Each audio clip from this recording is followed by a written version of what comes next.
नमस्ते विद्यार्थी मित्रांनो, इयत्ता 9वीच्या पाठ्यपुस्तकातील 11वी रचना 11वी कविता निर्माणों के पावन युग में या कवितेचा आपण आज अभ्यास करणार आहोत। या कवितेचे कवी आहेत अटल बिहारी वाजपेयी। अटल बिहारी वाजपेयी हे भारताचे माजी पंतप्रधान, त्याचबरोबर ती एक पत्रकार, त्याचबरोबर कवी म्हणून देखील ते संपूर्ण भारताला परिचित आहेत। कवितेचा अभ्यास करण्यापूर्वी आपण या ठिकाणी या कवितेमध्ये आपला जी काही वसुदैव कुटुंबकमची संकल्पना दिलेली आहे ती आपण बघूया।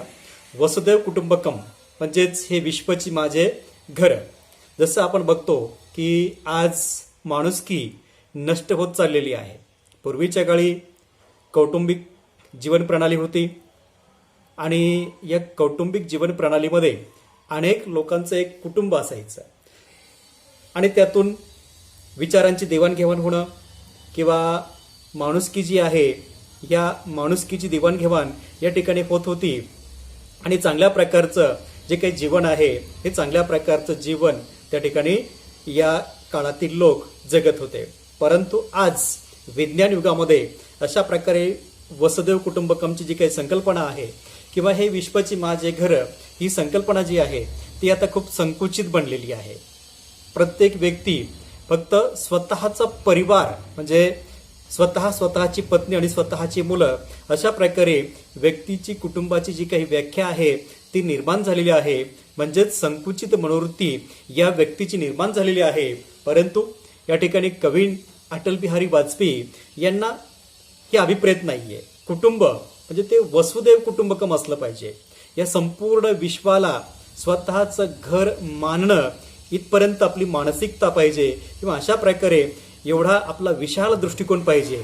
जेव्हा हे संपूर्ण विश्व माझं घर आहे अशा प्रकारची भावना आपल्यामध्ये रुजेल तेव्हा आपोआपच जी काही अराजकता आहे किंवा युद्धजन्य परिस्थिती आहे किंवा शीतयुद्धासारखे वातावरण आहे ते नष्ट होईल आणि जगातून जी काही हिंसा आहे ती हिंसा नष्ट होऊन अहिंसेच्या मार्गाने महात्मा गांधींनी जी काही शिकवण दिलेली आहे त्या महात्मा गांधींच्या शिकवणीप्रमाणे किंवा गौतम बुद्धांच्या अहिंसा तत्वानं संपूर्ण जगाचा जो कारभार आहे तो कारभार या ठिकाणी चालेल आणि मानवता जी आहे ही मानवता लोकांच्या मध्ये निर्माण होईल। अशा प्रकारे या ठिकाणी या कवितेचा अभ्यास करण्याच्या पूर्वी वसुदैव कुटुंबकम ही संकल्पना जी आहे ती या ठिकाणी मांडलेली आहे। तर आपण या कवितेचा अभ्यास करण्यापूर्वी अटल बिहारी वाजपेयी याचा जो काही परिचय है तो बघूया। अटल बिहारी वाजपेयी इनका जन्म 25 दिसंबर 1924 मध्य प्रदेश में हुआ। अटल बिहारी वाजपेयी जी भारत के पूर्व प्रधानमंत्री रह चुके हैं। उसके साथ साथ वे कवि भी थे, पत्रकार भी थे और एक प्रखर वक्ता भी वे थे। उनकी रचनाएं जीवन की जिजीविषा, राष्ट्रप्रेम एवं ओज से परिपूर्ण है। प्रस्तुत पद्य जो है निर्माणों के पावन युग में रस की अनुभूति कराने वाली, सुंदर अर्थ प्रकट करने वाली, लोकोत्तर आनंद देने वाली यह अटल जी की रचना है। इसमें दृश्य की अनुभूतियों को साकार किया जाता है। जो कविता है कविता में दृश्य की जो अनुभूति होती है उसे साकार किया जाता है, जीवित किया जाता है। इस कविता में वाजपेयी जी ने नूतन अनुसंधान, संस्कृति का सम्मान, जगत का कल्याण उत्थान करने के साथ ही साथ चरित्र निर्माण करने को विशेष महत्व प्रदान किया है। कवि कहते हैं कि निर्माणों के इस पावन युग में हमें अपना चरित्र निर्माण करना नहीं भूलना चाहिए। बच्चों देखो, हमने विज्ञान के द्वारा कई सारे साधनों का निर्माण किया है। हमने संगणक तैयार किया, हमने मोबाइल तैयार किया, हमने कई सारे यंत्र तैयार किए हैं और उसके साथ साथ हमने युद्ध नीतियों में अनेक प्रकार के मिसाइल, अनेक प्रकार के जेट और अणुबम जैसे परमाणु जैसे साधन भी हमने तैयार किए हैं। और इसी के कारण हम आज के इस युग में अपनी जो इंसानियत है उस इंसानियत को भूलते जा रहे हैं। चारित्र्य को हम भूल रहे हैं, नैतिकता, पारिवारिक जीवन और उसके साथ साथ निसर्ग के प्रति हमारी श्रद्धा, निसर्ग के प्रति हमारा प्रेम, इन सब बातों को हमने भुला दिया है। हमने भौतिक साधनों का निर्माण किया था अपने सुख सुविधाओं के लिए, लेकिन आज क्या हो गया है, हमने यह भौतिक साधन तो निर्माण किए हैं, लेकिन उन्हीं भौतिक साधनों पर हम इतने उलझ गए हैं कि जिस प्रकार कोई मकड़ी अपने ही जाल में उलझ जाती है, उसी प्रकार हम इन साधनों में उलझ गए हैं।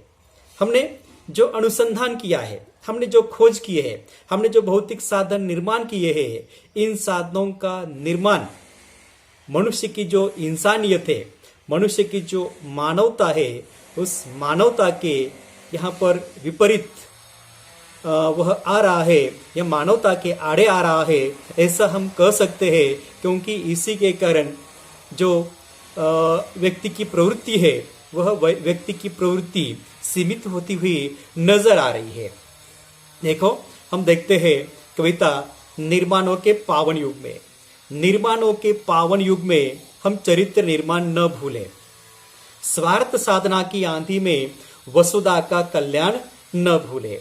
माना अगम अगाध सिंधु है, संघर्षों का पार नहीं है। माना अगम अगाध सिंधु है, संघर्षों का पार नहीं है, किंतु डूबना मझधारों में साहस को स्वीकार नहीं है।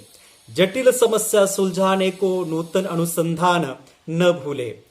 जटिल समस्या सुलझाने को नूतन अनुसंधान न भूले। निर्माणों के पावन युग में हम चरित्र निर्माण न भूले। स्वार्थ साधना की आंधी में वसुधा का कल्याण न भूले। शील विनय आदर्श श्रेष्ठता तार बिना झंकार नहीं है। शील विनय आदर्श श्रेष्ठता तार बिना झंकार नहीं है। शिक्षा क्या स्वर साध सकेगी यदि नैतिक आधार नहीं है। कीर्ति कौमुदी की गरिमा में संस्कृति का सम्मान न भूले। कीर्ति कौमुदी की गरिमा में संस्कृति का सम्मान न भूले। निर्माणों के पावन युग में हम चरित्र निर्माण न भूले। स्वार्थ साधना की आंधी में हम वसुधा का कल्याण न भूले। आविष्कारों की कृतियों में यदि मानव का प्यार नहीं है, आविष्कारों की कृतियों में यदि मानव का प्यार नहीं है, सृजनहीन विज्ञान व्यर्थ है। सृजनहीन विज्ञान व्यर्थ है, प्राणी का उपकार नहीं है। भौतिकता के उत्थानों में जीवन का उत्थान न भूले। भौतिकता के उत्थानों में जीवन का उत्थान न भूले। निर्माणों के पावन युग में हम चरित्र निर्माण न भूले। स्वार्थ साधना की आंधी में वसुधा का कल्याण न भूले। सबसे पहले हम कठिन शब्द के अर्थ देखते हैं। निर्माण यानी निर्मिति, पावन यानी पवित्र, चरित्र निर्माण यानी सही आचरण होना, स्वार्थ साधना यानी अपना मतलब, आंधी यानी तूफान, वसुधा यानी पृथ्वी या धरती, अगम यानी अपार, अगाध यानी विशाल, साहस यानी धैर्य, अनुसंधान यानी खोज, नवनिर्माण, शील यानी चारित्र्य, विनय यानी नम्रता, नैतिक आधार यानी नैतिक मूल्य, कौमुदी यानी चांदनी, कीर्ति यानी सफलता या यश, गरिमा यानी महिमा, आविष्कार यानी संशोधन या नवनिर्माण,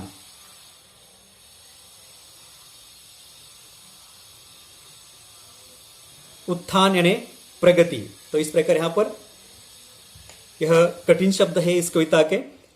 चलो हम कविता देखते हैं, इसका अर्थ हम देखते हैं। निर्माणों के पावन युग में हम चरित्र निर्माण न भूले। स्वार्थ साधना की आंधी में वसुधा का कल्याण न भूले। देखो, अटल जी कहते हैं कि निर्माणों के पावन युग में हम चरित्र निर्माण न भूले। हमने कई सारी वस्तुओं का आविष्कार किया है, कई सारे भौतिक साधन हमने निर्माण किए हैं, लेकिन इन साधनों का निर्माण तो इंसान ने इंसान के सुख सुविधाओं के लिए किया है, लेकिन यह करते करते हम अपना चारित्र्य भूलते जा रहे हैं। हमारे जीवन का सही आचरण, हमारे जीवन की जो सही नैतिकता, सही मूल्य, इसे ही हम भूलते जा रहे हैं। देखो यहाँ पर अणु का आविष्कार जो है, अणु का संशोधन जो है, वह मानव के हित के लिए किया है, लेकिन हमने देखा कि दूसरे युद्ध में, महायुद्ध में अणु का इस्तेमाल जो है वह नरसंहार के लिए किया गया है। तो यहाँ पर अटल जी कहते हैं कि हमने निर्माण जो किया है, इस निर्माण के पावन युग में जो भी हमने आविष्कार किए हैं, तो यह आविष्कार तो ठीक है, मानव के कल्याण के लिए ही है, लेकिन इसका गलत इस्तेमाल जो है वह हमें नहीं करना है। हमें अपना जो चारित्र्य है, हमारी जो नैतिकता है, हमारी जो इंसानियत है, उसे हमें कभी भी नहीं भूलना है। निर्माण के पावन युग में हम चरित्र निर्माण न भूले।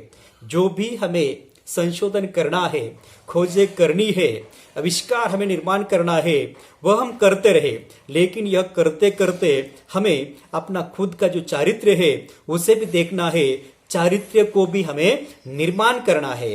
स्वार्थ साधना की आंधी में वसुधा का कल्याण न भूले। और इस प्रकार इस विज्ञान युग के जो लोग हैं, जिन्होंने आविष्कारों का निर्माण किया है, वे लोग अब कैसे बन गए हैं, तो स्वार्थी बन गए हैं। स्वार्थ साधना, वे लोग केवल अपना ही मतलब देखे जा रहे हैं।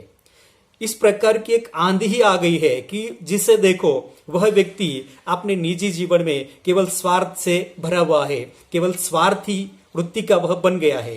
कभी कहते हैं, अटल जी कहते हैं, स्वार्थ साधना की आंधी में जो भी आज आविष्कार हमने किया है और यहाँ पर स्वार्थ का तूफान चला आ रहा है, इस स्वार्थ के तूफान में थोड़ा समय निकालकर इस वसुधा को भी देखो। वसुधा यानी धरती, इस धरती को भी देखो। इस धरती का जो अकल्याण हमारे हाथों से हो रहा है, हमने जो निर्माण किया है, जैसे देखो हम कोई किसी पुल का निर्माण करते हैं, किसी रास्ते का निर्माण हम करते हैं, या किसी कंपनी का निर्माण हम करते हैं, तो यह करने के लिए हमें क्या करना पड़ता है, तो वहां पर जो जंगल है, वहां पर जो पेड़ पौधे हैं, इन पेड़ पौधों को काटना पड़ता है, जंगल को नष्ट करना पड़ता है। और यह करते समय हम यह भूल जाते हैं कि जंगल यानी एक इकोसिस्टम है, यह एक परिसंस्था है। वहां पर रहने वाले कई सारे जीव जंतुओं को हम खतरा वहां पर निर्माण कर रहे हैं, या उनका जीवन हम नष्ट कर रहे हैं, यानी इन जीव जंतुओं का जीवन संकट में डालना, यानी वसुधा का अकल्याण करना। और इसीलिए कवि कहते हैं कि मनुष्य आज के भौतिकवादी जीवन के कारण स्वार्थी बन गया है, और इसी के कारण वह वसुधा का कल्याण भूल गया है।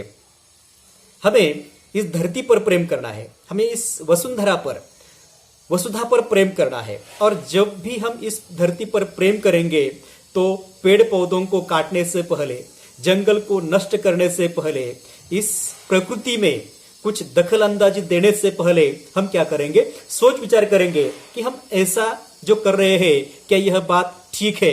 तो इस प्रकार यहाँ पर कवि कहते हैं कि तुमने भौतिक साधनों का निर्माण किया है, यह बात तो मनुष्य के लिए ठीक है, इससे मनुष्य को सुख सुविधा तो प्राप्त हो सकती है, लेकिन इसके साथ साथ हमें दो बातों को ध्यान में रखना है। पहली बात कवि ने बताई है कि निर्माण के इस पावन युग में हमें अपना चारित्र्य नहीं भूलना चाहिए, अपना चरित्र निर्माण करना चाहिए। और दूसरी बात यहाँ पर कवि ने बताई है, वह बात यह है कि स्वार्थ साधना की इस आंधी में हमें वसुधा के तरफ बिल्कुल भी यहाँ पर अनदेखा नहीं करना है। वसुधा का कल्याण करने के लिए हमें सतत तत्पर रहना है, या इन साधनों का इस्तेमाल करके हमें वसुधा का, इस धरती का कल्याण करना है। माना अगम अगाध सिंधु है, संघर्षों का पार नहीं है। कभी कहते हैं, मैं जानता हूं कि मनुष्य का जीवन कैसा है। माना अगम अगाध सिंधु है, संघर्षों का पार नहीं है।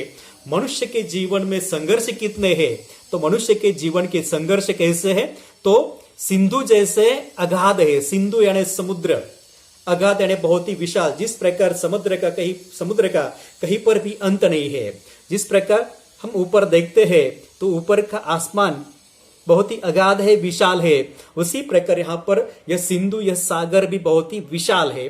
और उसी प्रकार मनुष्य के जीवन के संघर्ष भी ऐसे ही बहुत ही विशाल है, जिनका कहीं पर भी अंत नहीं है। हम संघर्ष करते हैं, एक संकट हमारे जीवन का दूर होता है तो दूसरा संकट हमारे सामने खड़ा होता है। तो उसी प्रकार इन संकटों के साथ संघर्ष करते करते हम अपना जीवन बिता रहे हैं, लेकिन संघर्ष कम होने का यहाँ पर नाम नहीं है, या जीवन के कष्ट, जीवन का दुख यहाँ पर बिल्कुल भी कम नहीं हो रहे हैं। कभी कहते हैं कि माना अगम अगाध सिंधु है, संघर्ष का पार नहीं है, किंतु डूबना मझधारों में साहस को स्वीकार नहीं है। देखो यहाँ पर कवि ने कहा है कि ठीक है, तुम्हारे जीवन में संकट कितने हैं, तो सागर जैसे विशाल है, आसमान जैसे बड़े हैं, लेकिन इसी प्रकार संकटों से हारकर इस मझधार में डूबना किसी भी साहस को या किसी भी धैर्यवान व्यक्ति को यह स्वीकार नहीं है। जो समंदर में नौका चलाने वाला कोई नाविक होता है, वह इसी प्रकार मझधार में अपनी नौका को छोड़ नहीं देता है, वह अपनी नौका को किनारे तक लेकर ही आता है। उसी प्रकार हमारा जीवन जो है यह एक इसी प्रकार का सागर ही है। उसमें अगर कष्ट पड़ते हैं, उसमें अगर संकट आती ही है, संघर्ष करना पड़ता है, तो इन संघर्ष को देखकर या संकट को देखकर हमें अपना जीवन बीच में ही नहीं छोड़ना है। जिस प्रकार कोई नाविक मझधार में अपनी नैया को या अपनी नाव को छोड़ता नहीं, उसी प्रकार हमें भी अपने जीवन की नैया को भवसागर पार लेकर जाना है। और इस प्रकार जीवन की नैया को भवसागर पार करने के लिए हमने जो भी आविष्कार किए हैं, जो भी नई नई खोजें की है, उनका इस्तेमाल करके हमें यहाँ पर अपने जीवन को इस भवसागर से पार कराना है। जीवन के संघर्ष को, जीवन के कष्टों को हमें दूर कर देना है। और इस प्रकार हम अगर इन दुखों का, इन कष्टों का, संघर्षों का डटकर मुकाबला करते हैं, तो जीवन की सारी जटिल समस्या भी सुलझ सकती है। जटिल समस्या सुलझाने को नूतन अनुसंधान न भूले।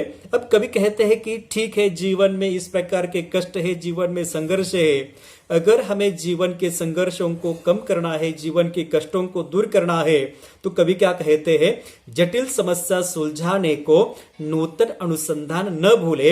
इस प्रकार विज्ञान के द्वारा जो भी साधन हमें प्राप्त होंगे, उन साधनों का इस्तेमाल करके हमें अपने जीवन की उलझनों को, जीवन की समस्याओं को हमें दूर करना है।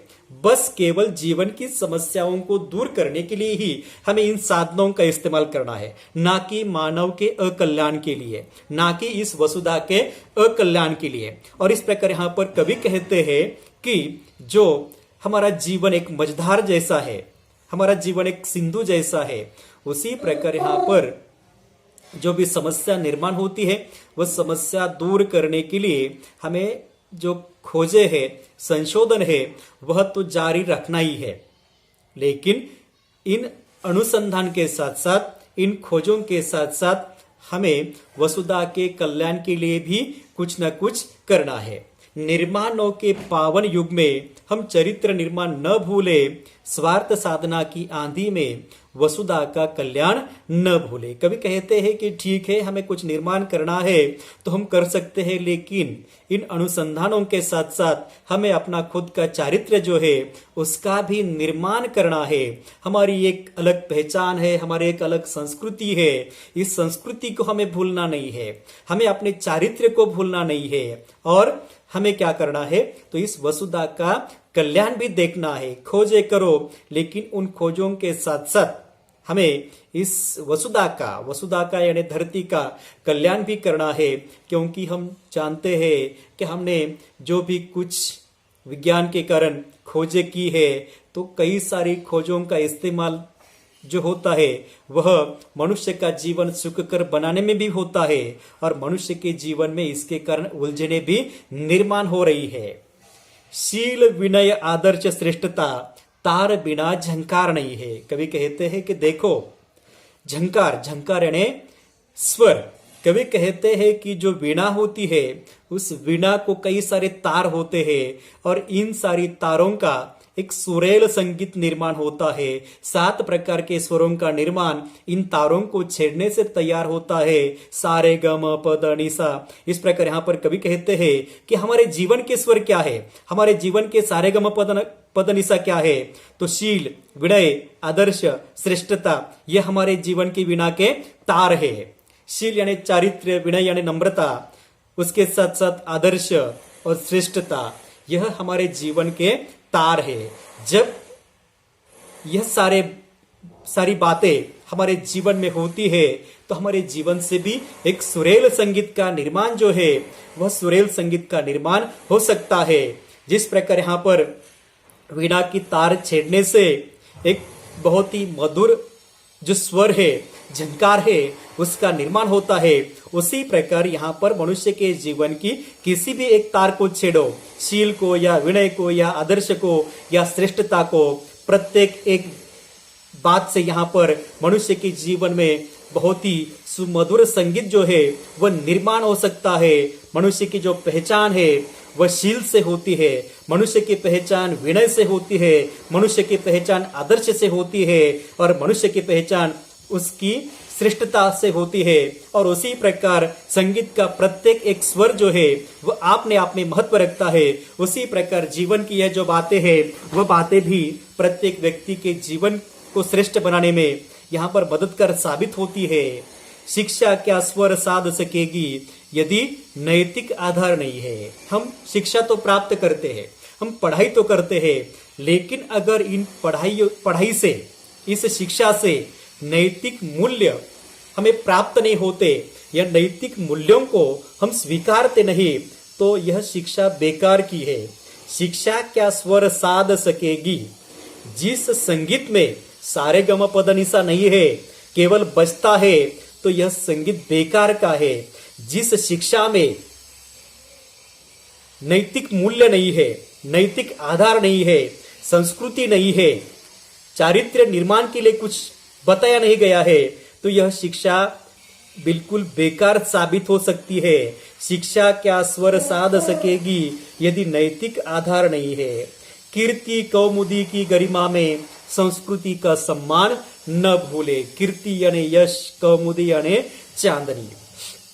जसं आपण मराठीमध्ये म्हणतो पहा की एखाद्या व्यक्तीला यशाची धुंदी त्याच्या मनावरती चढलेली असते आणि अशा प्रकारे यशाची धुंदी ज्याला चढलेली आहे तो आपली संस्कृती किंवा आपल्या जीवनातील चांगले जे आदर्श आहेत या सगळ्या गोष्टींना तो काय होतो, विसरून जातो। कीर्ति कौमुदी की गरिमा में संस्कृति का सम्मान न भूले। कवि कहते हैं कि हमारे जीवन में अगर कोई सफलता निर्माण हो गई तो इस सफलता की गरिमा में, यश कीर्ति की गरिमा में संस्कृति का सम्मान न भूले। इस प्रकार अगर हमारे जीवन में कोई कामयाबी आ गई तो इस कामयाबी के साथ हमें अपनी जो संस्कृति है उस संस्कृति का भी सम्मान करना चाहिए। निर्माणों के पावन युग में हम चरित्र निर्माण न भूले। स्वार्थ साधना की आंधी में वसुधा का कल्याण न भूले। कवि कहते हैं कि जो आविष्कार हमने किए हैं इन आविष्कारों के साथ साथ हमें चरित्र निर्माण करना है और उसके साथ साथ जो यहाँ पर मनुष्य के जीवन में स्वार्थी भावना निर्माण हो गई है, स्वार्थी प्रवृत्ति निर्माण हो गई है, इस स्वार्थी प्रवृत्ति को त्याग कर हमें इस धरती का, इस वसुधा का कल्याण भी नहीं भूलना है। इस धरती का कल्याण करने के लिए हमें कुछ न कुछ करना ही है। आविष्कारों की कृतियों में यदि मानव का प्यार नहीं है, देखो कवि कहते हैं कि जिन वस्तुओं का निर्माण विज्ञान ने किया है, आविष्कारों की कृतियों में यदि मानव का प्यार नहीं है, जो भी चीजें हमने इस प्रकार विज्ञान के खोजों से निर्माण की है, अगर यह चीजें मनुष्य के जीवन में प्रेम या मनुष्य के जीवन में सुख शांति निर्माण कर नहीं सकती तो इन चीजों का मनुष्य के जीवन में कोई भी मतलब नहीं है। आविष्कारों की कृतियों में यदि मानव का प्यार नहीं है तो उसी प्रकार यहाँ पर आविष्कार यानी संशोधन या नवनिर्मिति, तो जो भी हमने संशोधन किया है, जो भी हमने खोज की है, जो भी हमने कुछ मशीनें ईजाद की है, निर्माण की है, अगर इन मशीनों में, इन खोजों में मनुष्य का कल्याण नहीं है तो यह सारी चीजें मनुष्य के लिए बेकार की है। सृजनहीन विज्ञान व्यर्थ है, प्राणी का उपकार नहीं है। सृजनहीन विज्ञान, सृजन यानी निर्माण करना, जो विज्ञान कुछ निर्माण ही नहीं करता वह विज्ञान भी कुछ काम का नहीं है। विज्ञान का मतलब ही इस प्रकार आविष्कार है, विज्ञान का मतलब ही नवनिर्मिति है। जो विज्ञान कुछ निर्माण ही नहीं करता वह विज्ञान भी बेकार का है। सृजनहीन विज्ञान व्यर्थ है, प्राणी का उपकार नहीं है। जो विज्ञान कुछ निर्माण नहीं करता वह मनुष्य पर, प्राणियों पर उपकार नहीं कर सकता, प्रेम नहीं कर सकता, क्योंकि यहाँ पर कवि ने कहा है कि विज्ञान है तो कुछ निर्माण होना ही चाहिए। जो कुछ निर्माण हो रहा है, इन नवनिर्माणों के साथ साथ यहाँ पर मनुष्य का और इस वसुंधरा का कल्याण भी होना चाहिए। आविष्कारों की कृतियों में यदि मानव का प्यार नहीं है, सृजनहीन विज्ञान व्यर्थ है, प्राणी का उपकार नहीं है। भौतिकता के उत्थानों में जीवन का उत्थान न भूले। यहाँ पर कवि कहते हैं कि भौतिकता का उत्थान यानी साधनों में प्रगति, जो भी यहाँ पर साधनों में प्रगति हो रही है, हर एक दिन नए नए आविष्कार हो रहे हैं, हर एक दिन नए नए साधन जो है वो निर्माण हो रहे हैं। तो इस प्रकार यहाँ पर जो भी हम नए साधन निर्माण कर रहे हैं, तो इन नए साधनों के साथ साथ मनुष्य के जीवन की प्रगति को भी हमें भूलना नहीं चाहिए। निर्माणों के पावन युग में हम चरित्र निर्माण न भूले, स्वार्थ साधना की आंधी में वसुधा का कल्याण न भूले। इस प्रकार कवि अटल बिहारी वाजपेयी जी ने मनुष्य को वस्तुओं का निर्माण करने के लिए तो कहा है, लेकिन वस्तु किस लिए निर्माण करनी है, तो मानवता के कल्याण के लिए, ना कि इस सृष्टि का विध्वंस करने के लिए, ना कि मानवता के अकल्याण के लिए। नई खोजें करो, नया आविष्कार निर्माण करो, लेकिन इससे मानवता का कुछ ना कुछ हित जो है वह होना ही चाहिए। मनुष्य के जीवन में चरित्र निर्माण होना ही चाहिए और इसके साथ साथ वसुधा का, पृथ्वी का कल्याण भी होना चाहिए। तो इस प्रकार यहाँ पर कवि अटल जी ने निर्माणों के पावन युग में इस कविता के माध्यम से प्रत्येक व्यक्ति को चरित्र निर्माण करने की प्रेरणा जो है वह दी है। और इसके साथ साथ वसुदेव कुटुंबकम की जो संकल्पना है वह निर्माण करने की प्रेरणा भी उन्होंने दी है। तो यह कविता आपके समझ में आ गई होगी। इस पर आपको स्वाध्याय भी लिखना है और उसके साथ साथ जो कठिन पंक्तियां हैं उनके भावार्थ भी आपको ज्ञात कराने हैं। धन्यवाद।